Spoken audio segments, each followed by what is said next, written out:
Ассаламу алейкум, қадірлі телетамашагөйлер. Har bir елдің күш-қуатын тек қана оның байлықлары менен емес, ал онда жасаушы халықтың бір-біріне болған құрметі, іззеті һәмде сыйластығында белгілі болады. Ассаламу алейкум. Хақиқатында да миллетлер ара татулық, тынышлық өмірдің тұрақлы рауажланудың һәм жарқын келешектің баслы кепілі.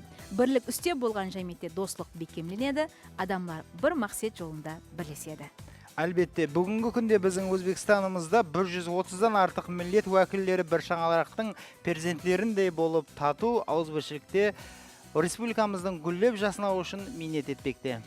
Бірлік бар жерде тынышлық бар деген пікір бүгін өзінің өміршеңділігін дәлелдеп келмекте. Тынышлықты сақлау, миллетлер ара татулықты бекемлеу, өзара құрметті арттыру әр біріміздің әділі вазипамыз. Ал біз болса бүгінгі көрсетуімізде әйне бүгінгі күнде біздің республикамызда жасап атырған көп миллетлі халқымыздың достығы, миллетлер арасындағы татулық, миллетлер арасындағы үрп-әдетлер хақында сөз етеміз.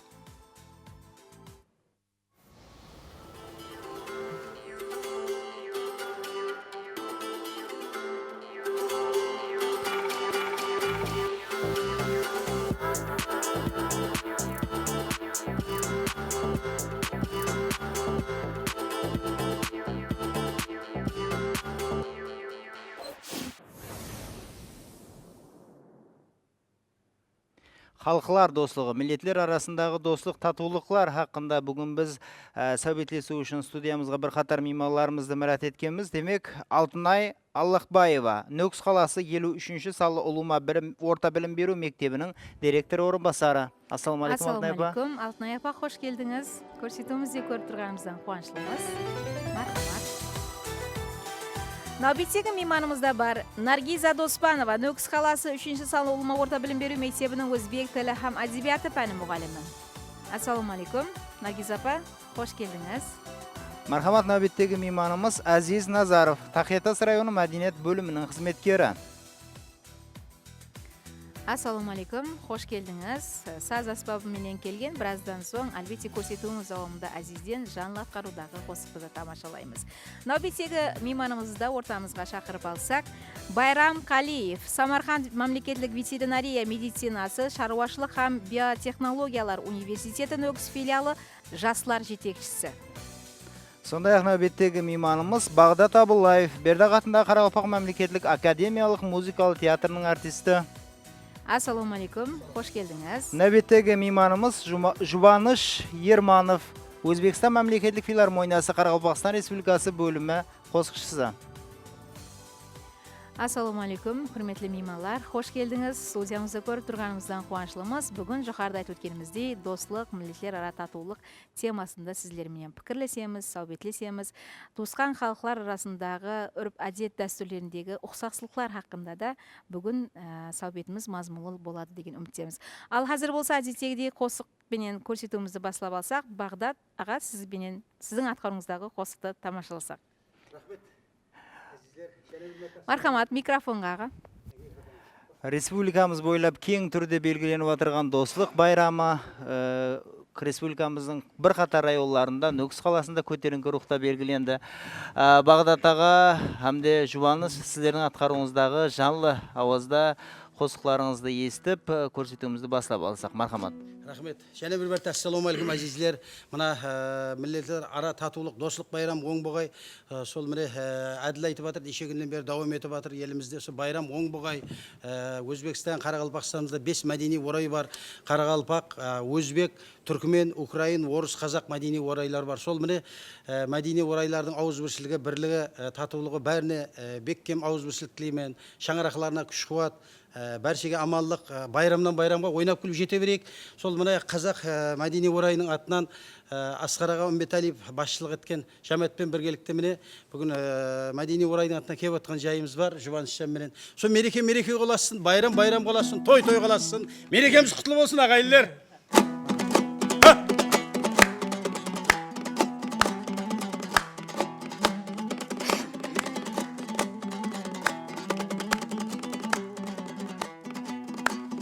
Айт дегенде өлеңді аңырмаймын ай көлден ұшқан аққудай мамырлаймын ай дүние.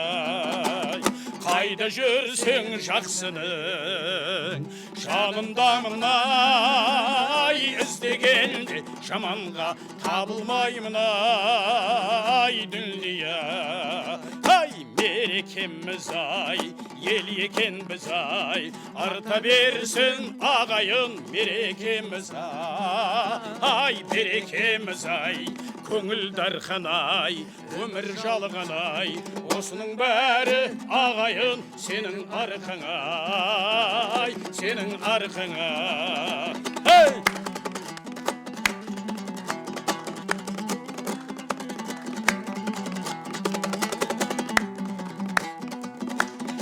Әншілердің серігі ай, домбырамай ай, тарта берсе домбыра болдырамай ай дүние.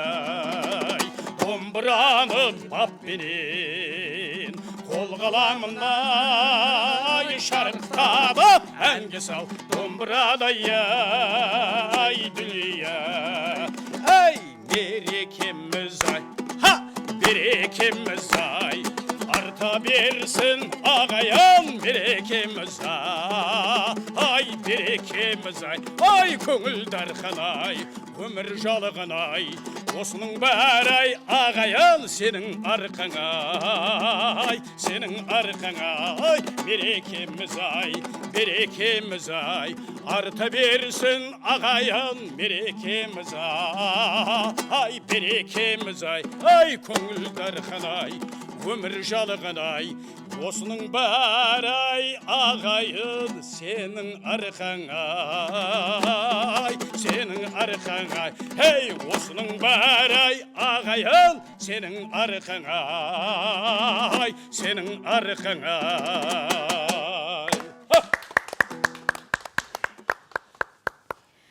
Сау болың, ажайып. Біраз кеуіліміз көтеріліп қалды, кейпиятлар көтеріліп қалды. Әлбетте сәубетімізді міне осы миллетлер ара татулық темасында басламастан алдым. Біз нәубеттегі мейманымызды студиямызға шақырып алсақ. Демек, бүгінгі студиямызға шақырылған нәубеттегі мейманымыз Нариман Шынназаров, Қарақалпақстан Республикасы рухи ағартушылық орайы Қарақалпақстан бөлімінің бас қанегесі. Мархамат.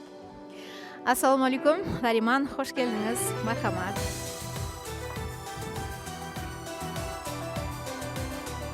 Бағдатаға мархамат, өз орныңызды елеп отырып алсаңыз болады. Біз сіздердің атқаруыңызда, көрсетуіміз давамында және әжайып қосқыларыңызды тыңлаймыз. Хамде бүгінгі сәубетімізді баслаймыз, мархамат. Әлбетте. Миллетлер ара татулық темасында сәубетімізді баслар екен. Біз ең бірінші кезекте миллетлер ара татулық бұл түсінікті біз қалайынша аңласақ болады. Алтынай апа, сізбенен сәубетімізді басласақ. Болады. Миллетлер ара татулық дегеніміз бұл бірінші орында біздердің әзіргі құяшлы Өзбекстанымызда парақат тұрмыста жасап отырған халықтың көрінісі деп есептеймін.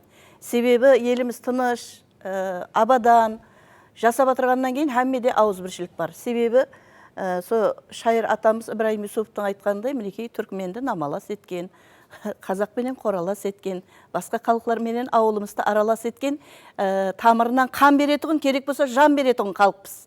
Соның ұшынан барлық уақытында біздердің халқымыздың ауызбіршілігіне көз тимесін. Жаңа өздеріңіз айтып өттіңіз, 130-дан асыла миллет бар деген. Демек бұл неге деген? Сонша адамды бір елдің астында, бір байрақтың астында бірлестіру бұл үлкен ауызбіршілік һәм сыйластықтың арқасы. Егер біз бір болсақ, айтамыз ғой, бір миллетпіз, бір ватанбыз, бір халықпыз.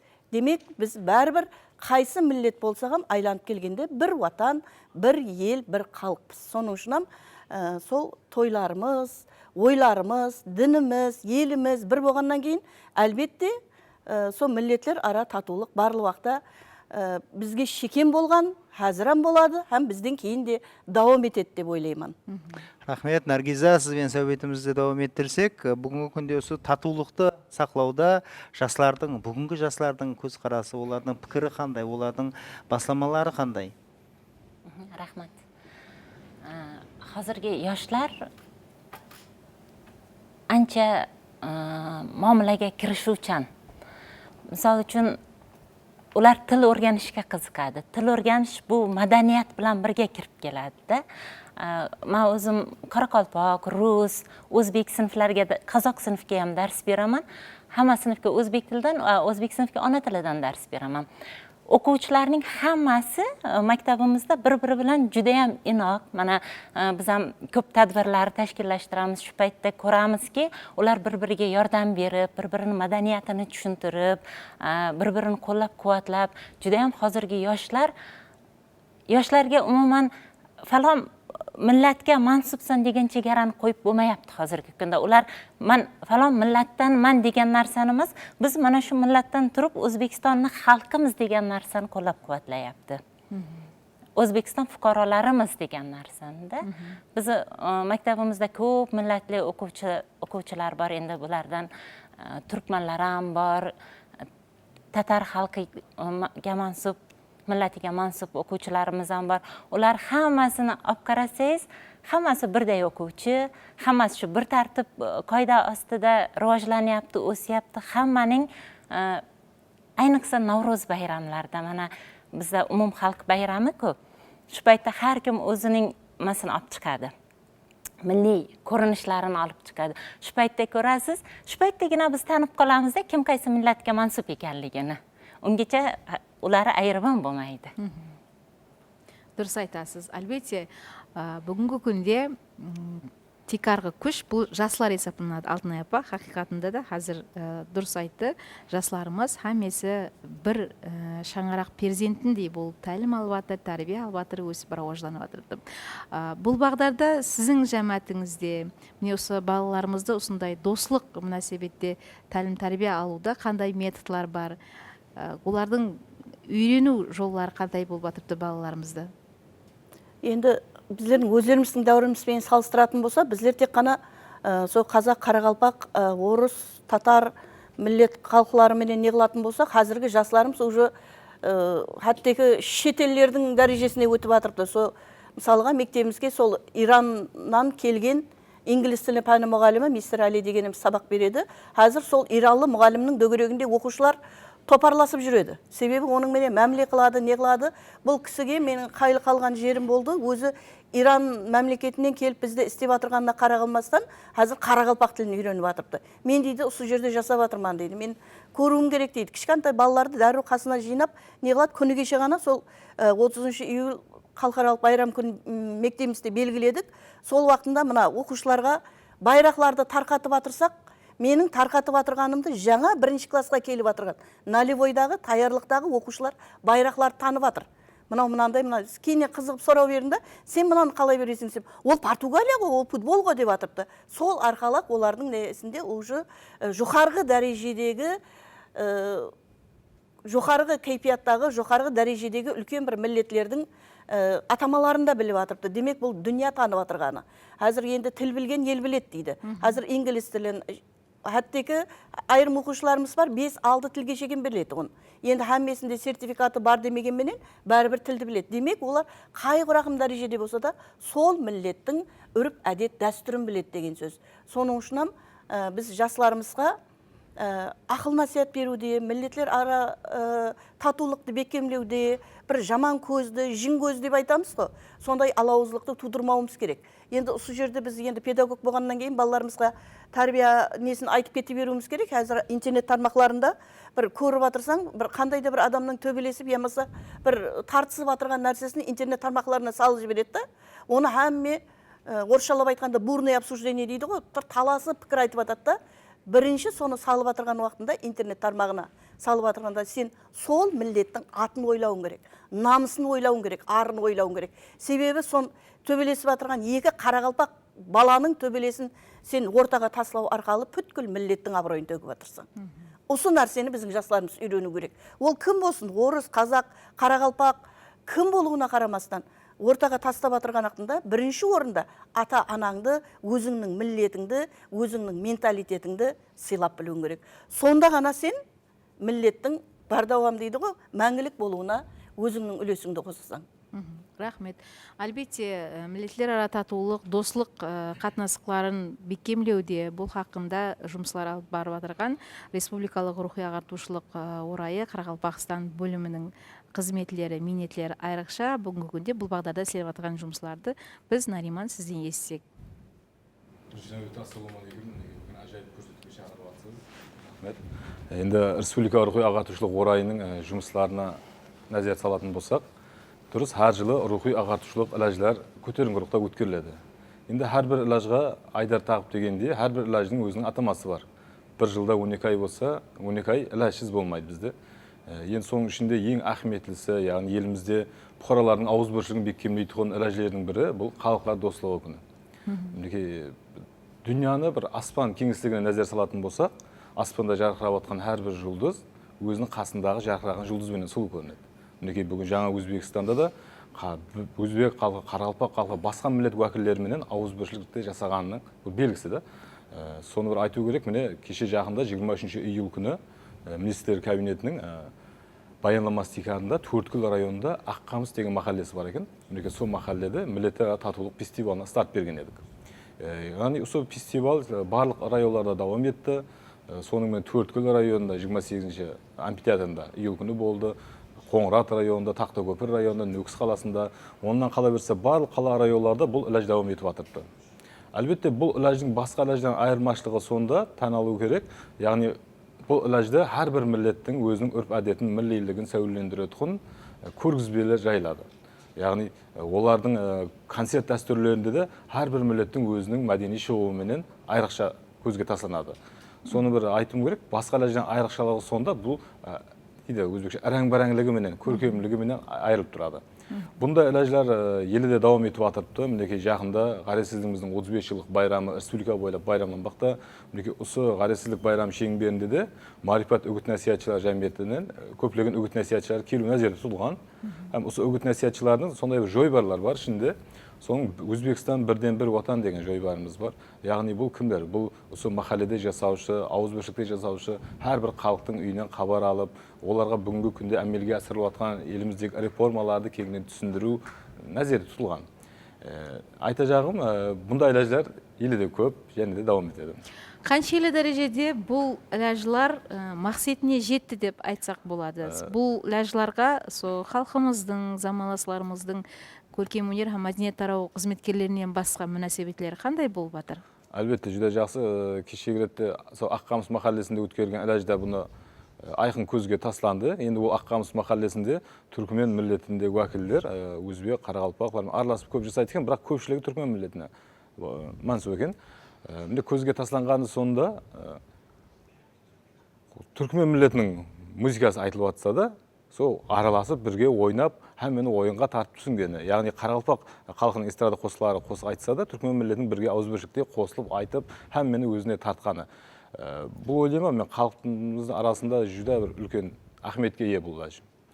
Жүдә бір тәсір қалдырды деп ойлаймын өзімше. Рахмет, әлбетте осы Төрткүлдің Аққамысынан басталған илаж әпте давамында давам етіп, Тақтакөпірдің Қаратерең Дауқара ауылындағы Қаратереңде комплексінде республикалық дәрежеде белгіленді. Бағдат аға, сіз турдан-тура осы илажларда қатынасып, халықтың сол республикамызда жасаушы түрлі милләт уәкілдерінің осы илажлардан, осы байрам концертлерінен өздерінің қуанышларын көздерінен көріп қатынасыңыз. Бұл илажлардағы осы халықтың, осы ауылlarda жасаушы тұрғылардың мөнәсәбеті, олардың көз қарасы қандай болды? Микрофонды алып аламыз, мархамат. Болады, Әділ, рахмет. Енді сол 23-нен бастап давам етіп жатыр районларда бәрі халық жақсы қабыл етіп жатыр, бәрі кеуілі, бір үйдің балаларындай, бір ата-ананың балаларындай, бірін-бірінің жаманын жасырып, жақсыны асырып, сол той мерекелерінде бәрі де сол байрамларда көріп, сол той мерекеде өзінің нелерін көрсетіп жатыр. Әр не дейді, жаңағы айтқандай, әр милләт өзінің менталитет дейме, сол айтқандай, бәрі жақсы көріністері көрсетіп, кайфияты несі кеуілі бәрі. Құлласы не деп айтсам болады? Жақсы бәрі. Еш кемі жоқ. Бірін-бірін айтыр, мерекелерінде, тойларында айтыр. Бір жағадан бас шығарып, бір жеңнен қол шығарып дегенде ауызбіршілік жақсы. Құлласы мына туысқанлығы бекем, жақсы. Біз бекар бүгін көрсетуімізге түрлі милләт вәкілдерінен студиямызға мейманларды мұрат еткеніміз жоқ. Себебі міне осы туысқан халықлар арасындағы үріп әдет дәстүрлердің бір ұқсастықтары, өзгешеліктері хақында да сәубетлескіміз келіп тұрды. Қазір сәубетіміз басында Наргиз апаның өзі айтты, біз милли байрамларда ғана кімнің қайсы милләт уәкілі екенлігін біліп аламыз. Болмаса һәмме бірде аралас сол бізбенен бірге теңдей жасап батыр, тәлім алып батыр, оқып батырыпты деді.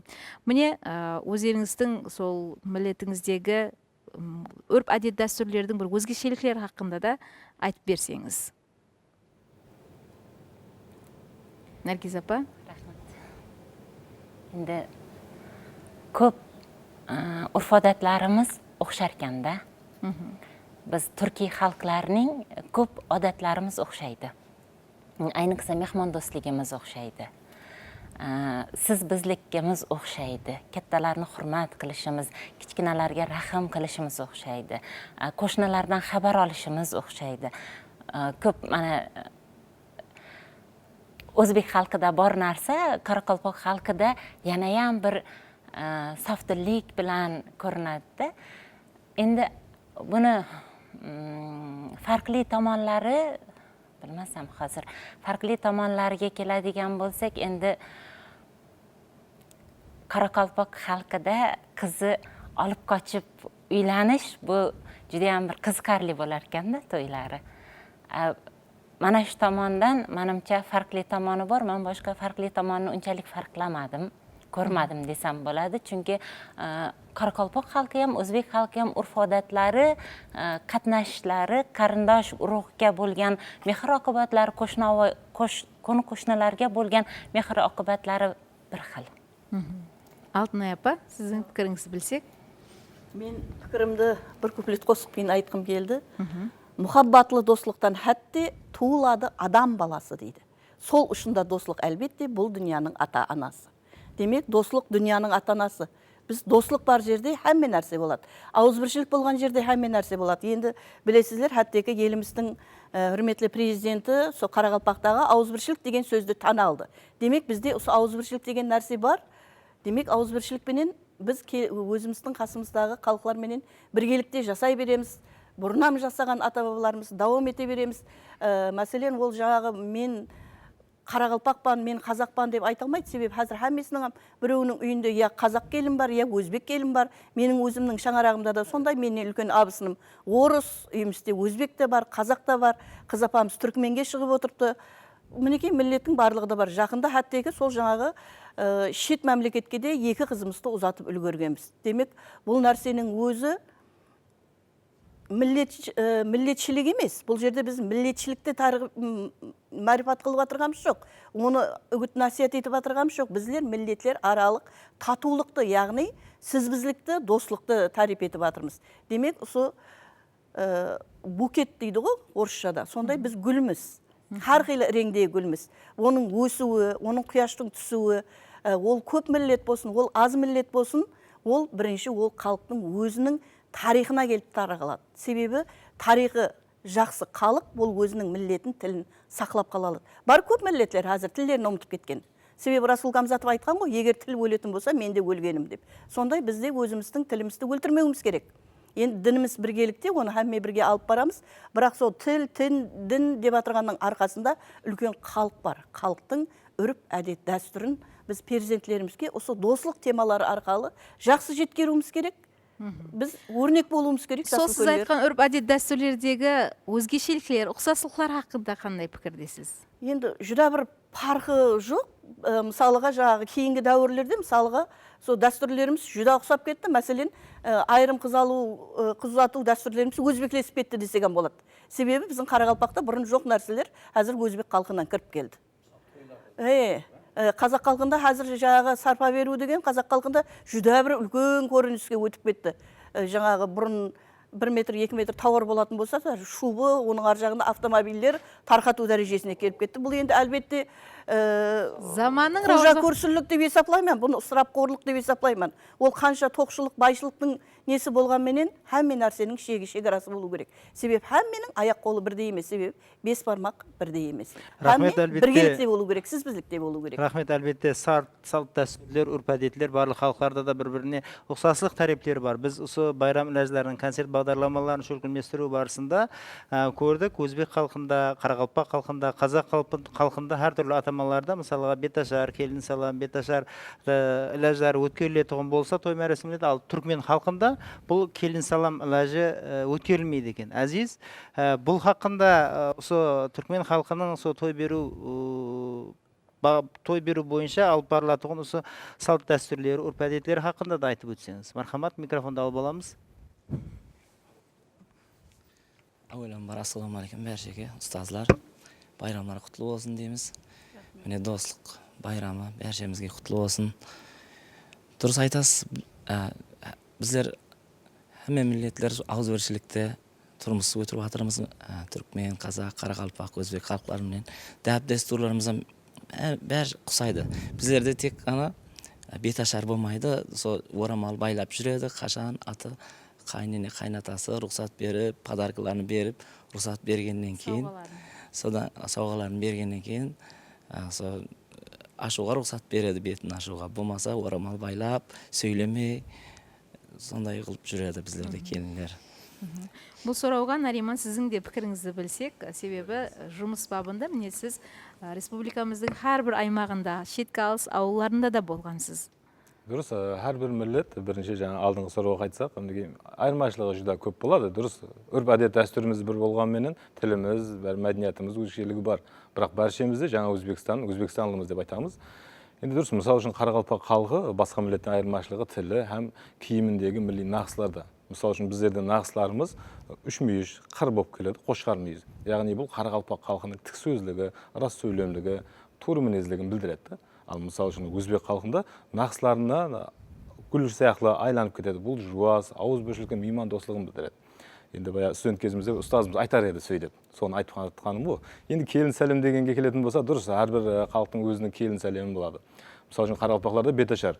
Біздерде беташарда әзілдесіп, кімдідір бір жақынын әзілге салып, шақырып, келінді сәлем бергізеді. Қазақ халқында да сондай, енді қазақ халқында әзір күндері замана көйлесіп, домбыра арқылы айтатын болып кетті. Өзбекте мысалы үшін келін сәлем дейді.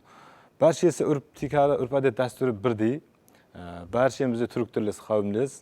Бұны Өзбек, Қарақалпақ, Қазақ, түркмен деп айырудың неше жоқ деп ойлаймын. Бәршемізде тикарында дәстүріміз бір болғаннан кейін миллеті татулық бір еліміз. Рахмет.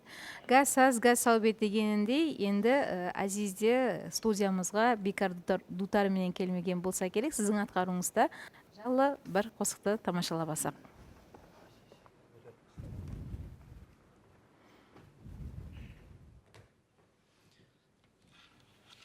Marhamat. Al qissa hayriyaşı haber kimden al? Qaraqalpaqistan elinin Nur qalasının Tayqataşdan gelen Eziz Bağışıdan al. 5 kelime söz aydar oldu, gör vakı näme diye.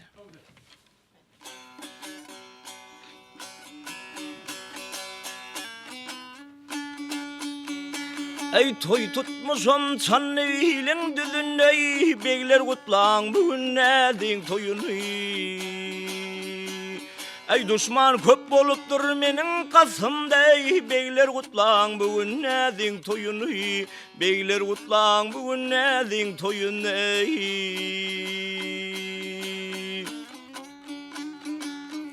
Ay beş mendillen bedevatlar çaparlar, her mendille termez kuzu kaparlar. Beglerin ey ağır halat yapar men, begler kutlan bugün nedin toyunu. Dostlar kutlan bugün nedin toyunu. Ay gör oğlu bey kurdu sekvet sağları, kölünü oynar şorku kazları. Toyo gelen ehli gelin kıyları, beyler kutlan bugün nedin toyunu. Bağdadağı kutlan bugün toyumuzu. Toyo gelen ehli gelin kıylar ey beyler kutlan bugün nezin toyunu dostlar kutlan bugün nezin toyunu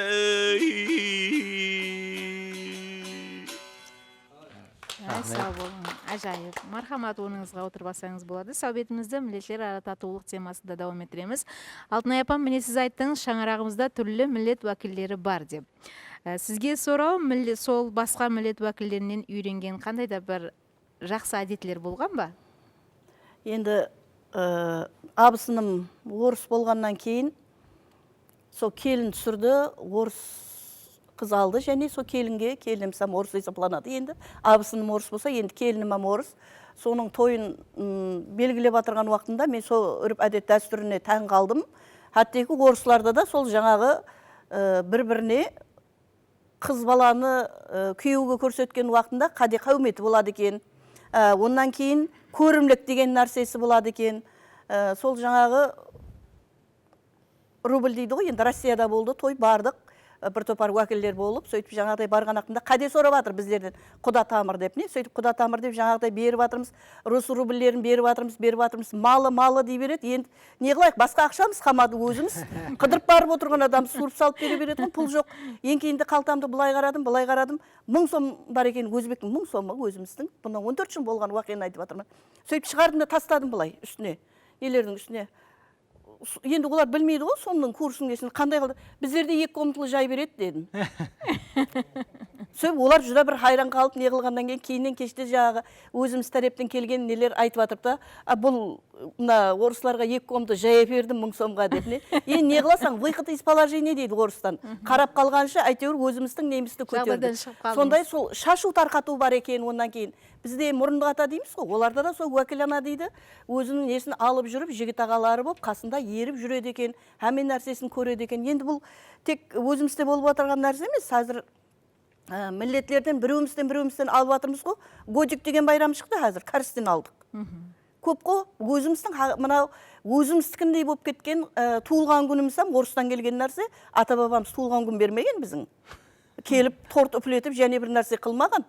Ол орыстан, Европадан келіп кірген, бірақ біздің өзіміздің милли байрамымыздай болып кетті.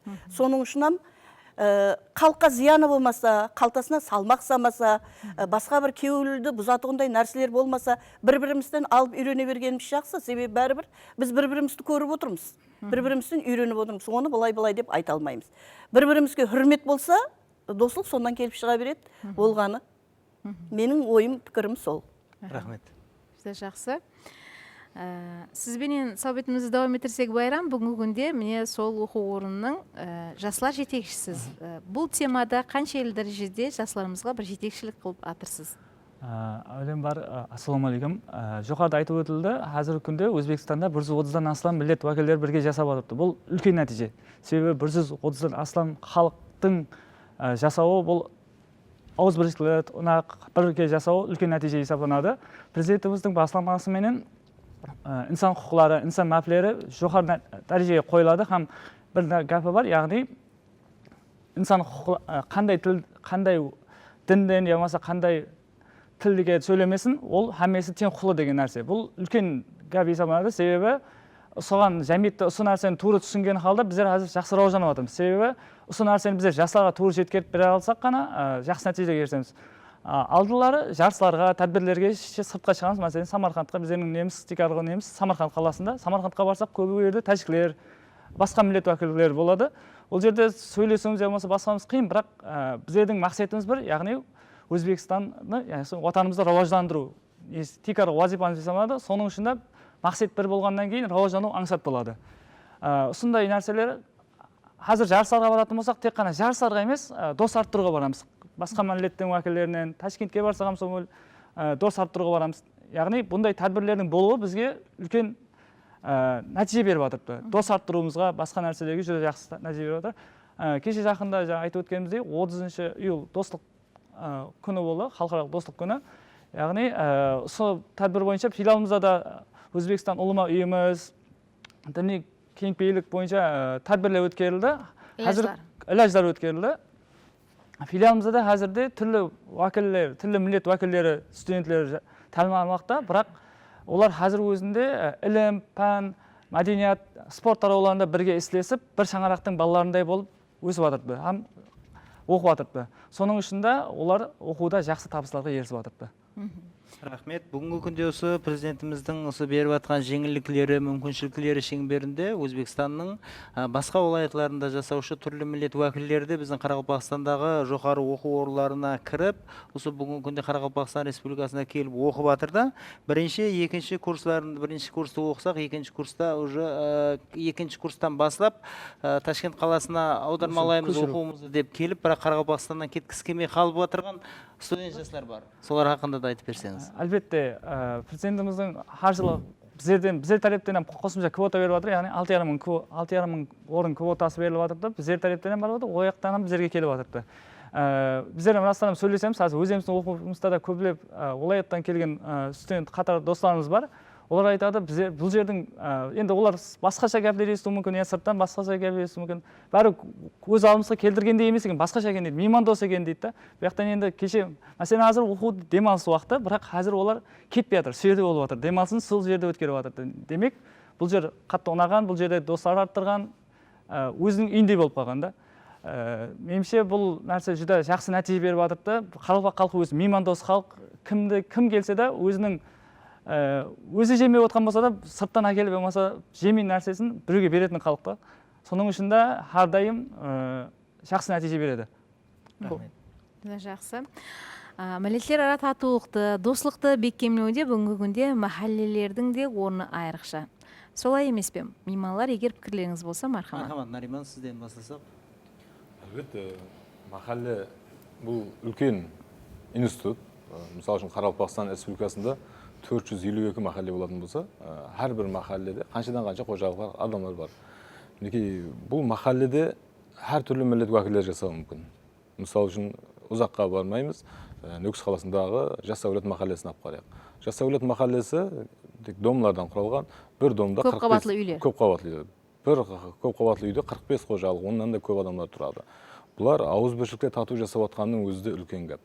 Кеше жақында хүрметлі президентіміздің махаллелердің абаданлығын тәмінлеу бойынша видеоселектер болғанда, сол затты айтты, әрбір көпқабатлы үйдің жеке шаңарақтың өзінде абаттылығын, тазалығын сақтау керек болды. Сөйтіп біздер көпқабатлы үйдегі тұрушы барлық бұқаралар көшеге шығып, тазалықты сақтаған кезде, ол жерде өзбек, Қарақалпақ, орыс, басқа студент жастар viloyattan келіп жатқан бәршеміз бірге сол абаданлығын тәмінледік. Сол жаңа ініміз айтқанындай, Ташкент қаласынан келіп біздерде квартирада тұрып оқып жатқан сол жастар тазалыққа өзінің үлесін қосып жатыр да. Бұлар сол елдегі ауызбіршілікті тәмінлейтін ең үлкен дәстүрлердің бірі деп ойлаймын. Наргиз апа, сіздің пікіріңіз? Енді біз өзіміз мектептен алып қарайдыған болсақ, бізге көпінше харбийлер келеді. Har viloyatdan harbiylar keladi.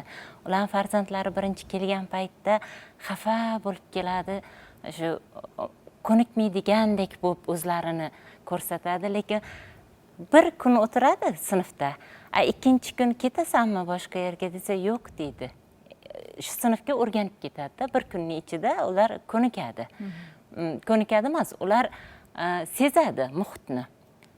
Bizda mana shu Qoraqalpog'iston O'zbekistonning ichidagi davlatimiz juda ham bir mehmondo'st. Qaysi millat kelsa ham, qaysi davlatdan kelsa ham, o'zimiz maktabimizga Hindistondan o'qituvchi keldi, ingliz tilidan dars beradigan o'quvchilarimiz esida yuribdi-da. Endi ko'pchilik ingliz tilini biladi. Ularga qiziq bo'ldi hind tilini o'rganish. Ustoz hind tilini o'rgating. Men sizlarga hind tilini o'rgatishga kelmadim. Mana ingliz tilida gaplashamiz. Yo'q, bizga yozib bering. Shu hind tilini o'rganmoqchimiz deydi-da. Juda ham bir o'quvchilarimiz ham bir nima desa bo'ladi. Boshqa millatga qiziquvchan, o'zlarini keyin shu Mr. Rafikga qarasak, o'zimizni urf-odatlarimizni o'rgatishibdi. U ustozimiz kelib bizga assalomu alaykum deb salom beradigan bo'ldi. Bir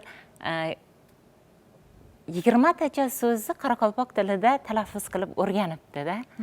Bu ham biz o'quvchilarimizning nimasi, mehnati. Ular atrofida yurib o'rgatganda bu narsani. Endi ko'p talabalar bor, mana kelayotgan. Keyin biz ko'pincha ko'ramiz, chet eldan kelayotgan sayyohlarni ko'ramiz. Sayyohlar ham juda ham bir yaxshi kayfiyatda mana muzeylarimizga boradi, orol bo'ylariga chiqadi, hamma mana ko'chalarimizni ko'radi. Ularga juda ham yoqadi bizni muhitimiz, bizni oilalardagi ular men o'tgan yili ko'rdim, o'zim oilalarga kirib ko'ryapti-da, ular shu yerda Qoraqalpog'istonda yashaydigan oilalarni kirib ko'ryapti.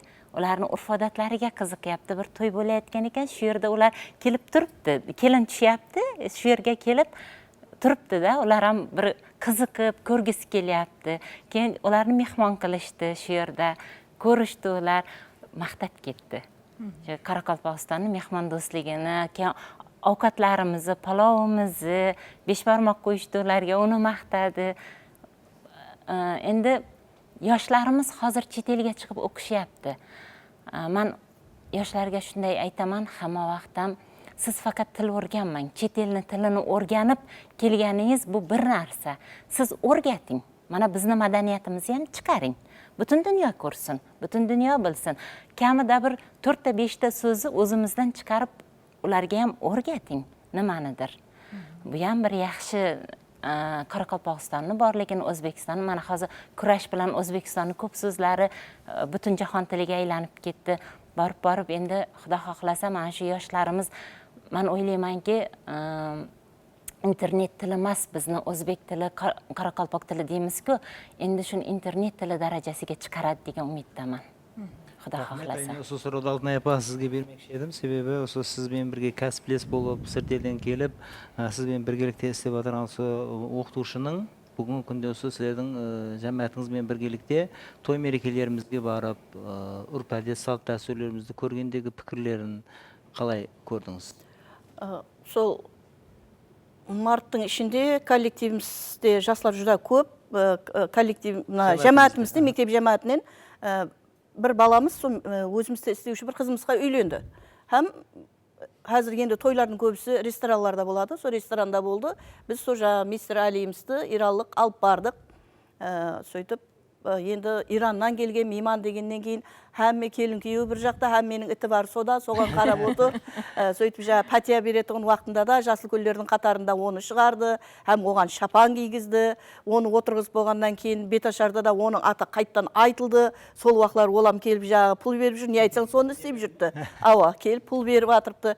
Сөйтіп айтады, сіздердің дәстүрлеріңіз жүда жақсы екен, зор екен дейді. Хәттеге жаңағы дізімнен өту дейміз, осы дізімнен hem өтіп атырыпты да, біз не істесек, соны істеп атырыпты.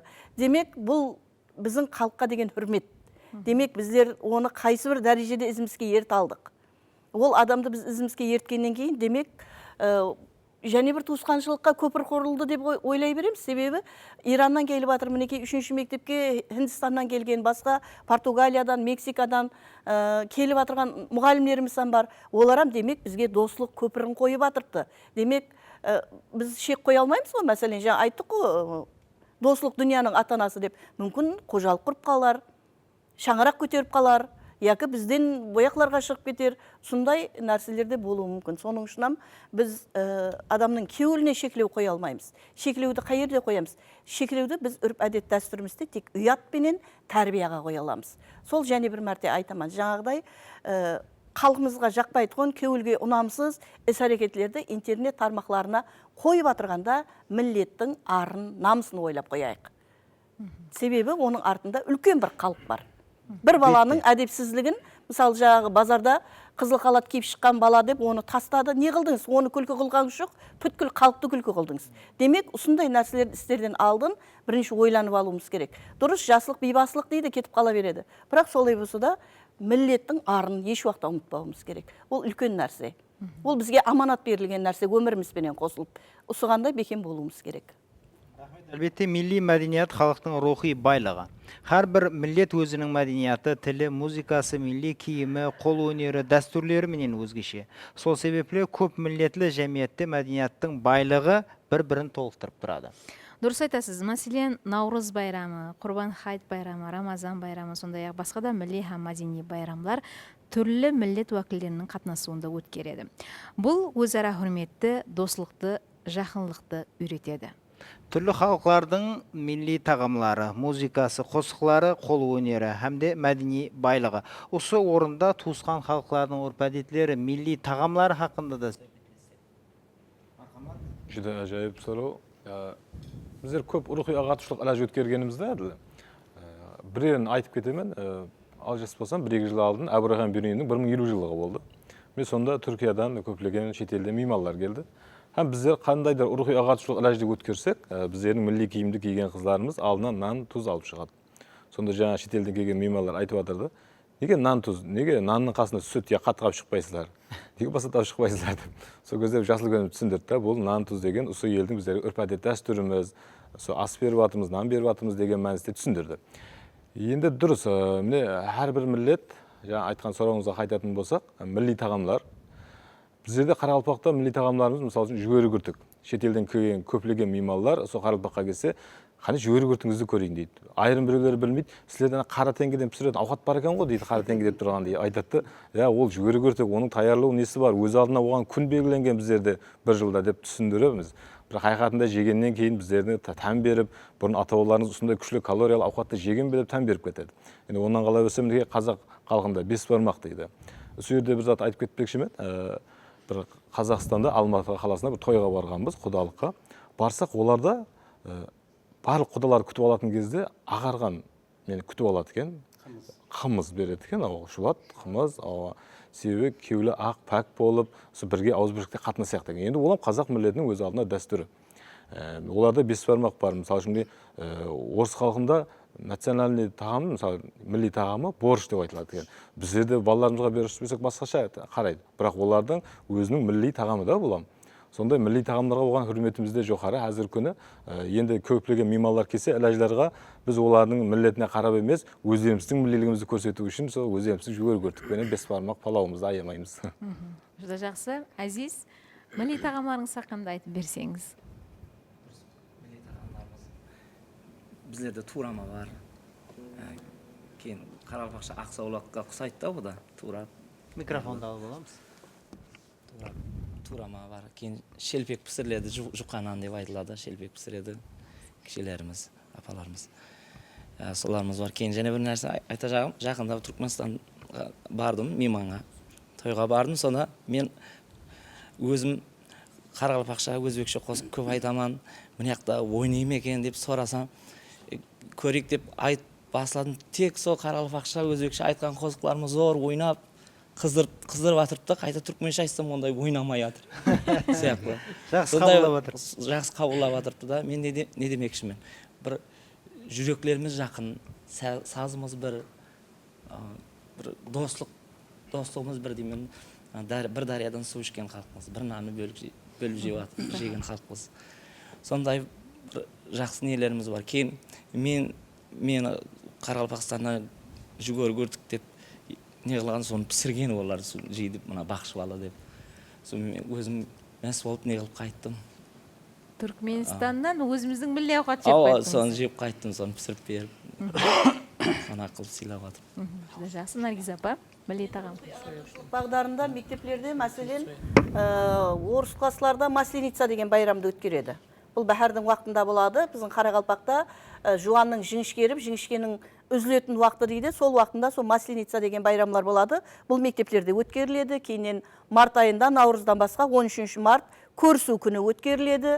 Ондан кейін сол кәрістің татар халқына тән болған сабан тойы болады. Бұларда сол мектеп программаларында сабақлыққа кіргізілген дәстүр ретінде өтіледі.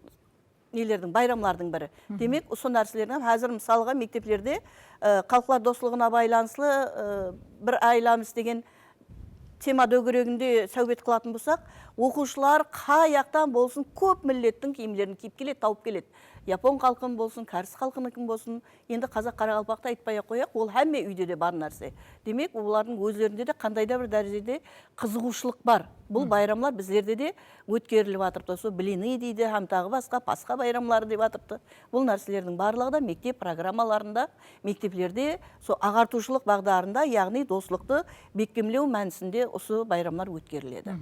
Бұл бар һәм нәрсе. өзінің нәтижесін беріп жатыр. Береді, әлбетте береді. Қызығады. Себебі сол жаңа мысалға қарақалпақ қыздың өзі орыстың киімін киіп шығып, ортаға шығып ойнағанның өзі де оған басқаша зауық береді. Бұл оның кеуілінде көтеріңкілік болады.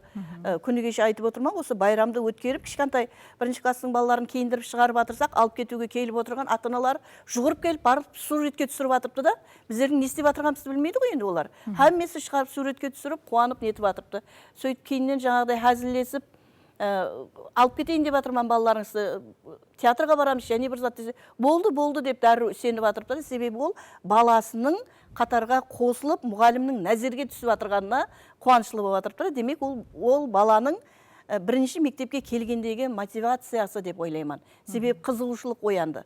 Сол арқылы өздерінің біреу-біреуіндегі білмеген, жаңа байрақты беріп жатырсам айтып отырмын ғой, мынау Португалия, мынау Югославия деп әммесі біліп жатыр. Сондай сол байрақларды білуге қызығады екен. Бірінші класстың балалары қазір байрақ айырып жатырды. Ол бұрын тек қана бір байрақ, екі байрақты айырып не қылатын, қазір шет елдерге шығып, қазір 210-нан астам мәмлекеттік атамалар бар ғой, солардың әммесін уже кішкене балаларымыз көбірек біледі деп ойлаймын. Бұл да миллетлерді тануы, білуі бар, қызығушылық бар. Айрықша орын иелейді. Мектеплерде өткеріліп жатқан Өзбекстан ұлма үйіміз деген әләжде тәрбиялық ахметі жүдә үлкен да. Мысалы үшін социал тармақты әзір күні өнімлі пайдалансаған болады, көп ішіне кіріп кетсең басқаларым шығып кетеді. Бірақ сол өнімлі пайдалану үшін сол үйде қандай да бір жас балаларымыз сол басқа миллеттің киімін киіп, сол сахнаға шығып ойнаса, сол ата-аналарым кітті әтуар қаратып, мына миллеттің өрп әдет дәстүрі мынандай деп туры пайдаландырса, ол әлбетте сол миллетке болған хүрметі артады. Қызығушылық артады. Сол миллеттің тілін үйреніп бастауы мүмкін. Бір кішкентай бір әті бар, үлкен түрткі болып, балада үлкен нәтиже оятуы мүмкін деп ойлаймын. Рахмет. Бұған көрсетуіміз давамында осы көркем өнер мәдениет қызметкерлерінен қосық естісек, олардың атқаруында бәлкі үшеуіңіз біргелікте бір миллеттің қосығын айтсаңыз, тамаша көздерімізден бәлкі сіздерге қосылып айтады. Мархамат Бағдат аға. Айтылар қосығынсы үшеуміз. Құтлы болсын тойларыңызды айтайық, болмаса айдыларды айтайық. Мархамат біргелікте, осы отырған жеріңізде біргелікте айтсаңыз болады. Халқымыздың міне Қарақалпақ халқымыздың милли неміз ғой, айдылар әмме жерде той мерекелерде. Халық қосығына айланып үлгерген. Несіне? Халық қосығына айланып үлгерген. Халық қосығына айланған. Солай айтқанда апа солай емес пе? Әр мереке болсын. Мархамат микрофонды ұстап, микрофонды алып, айдыларды айта береміз. Соң үшін біргелікте айтайық. Мархамат. Мархамат. Еслепсің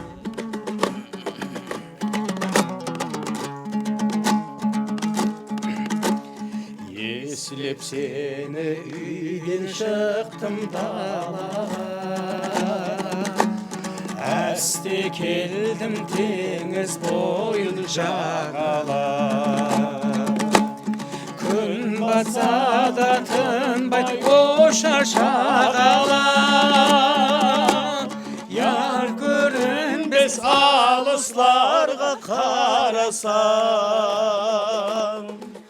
Батса да тынбай ұшар, шақ-шақ шағала. Яр көрінбес алысларға қарасам.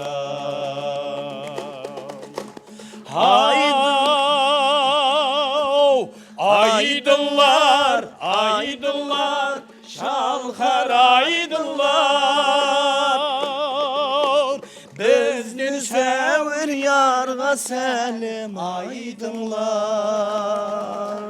Толқынлар ярымды алып айтыңлар. Яр көрінбес алысларға қарасам. Толқынлар ярымды алып қайтыңлар. Яр көрінбес алысларға қарасам.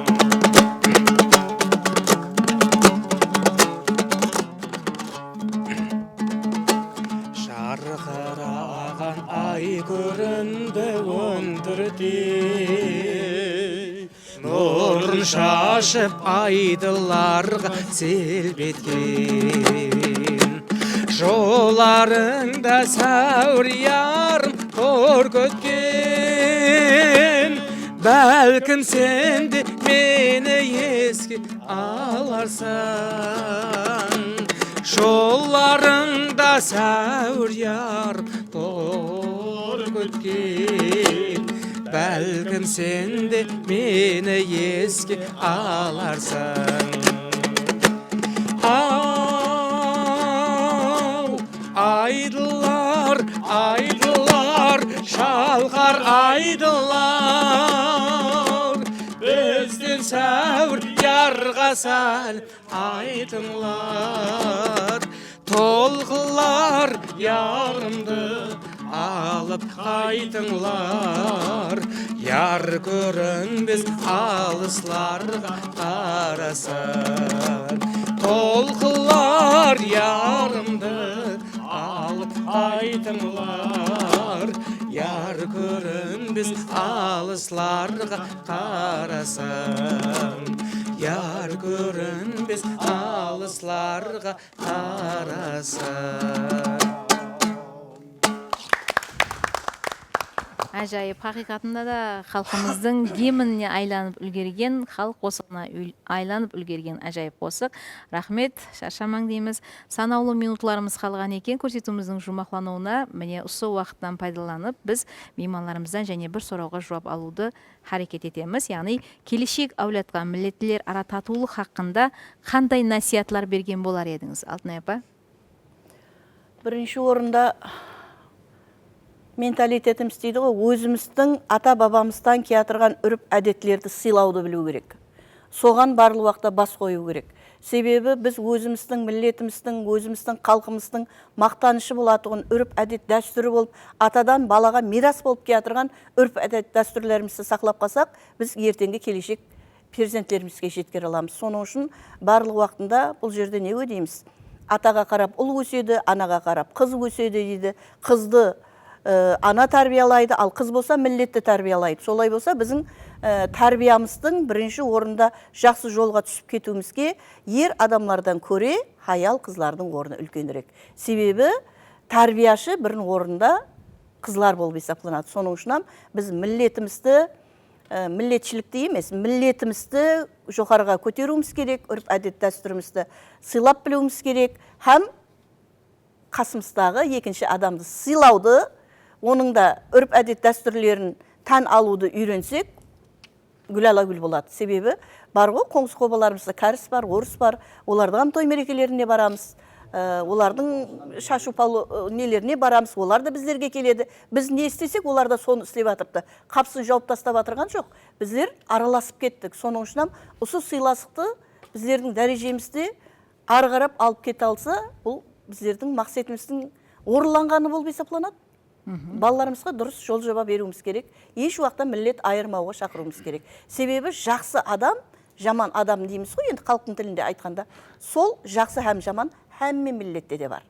Бірақ соны не қылдайды, жақсы сөйлесең, Тәрбиялауға болады. Тәрбиялауға болады. Анау інінен шығаруға, ямаса дінінен шығаратығын сөзлерді емес, жақсы сөзлерді айтсақ, жақсы сөзлерменен тәрбиялағанымыз дұрыс болады. Мұшпенен еш нәрсені шеше алмаймыз.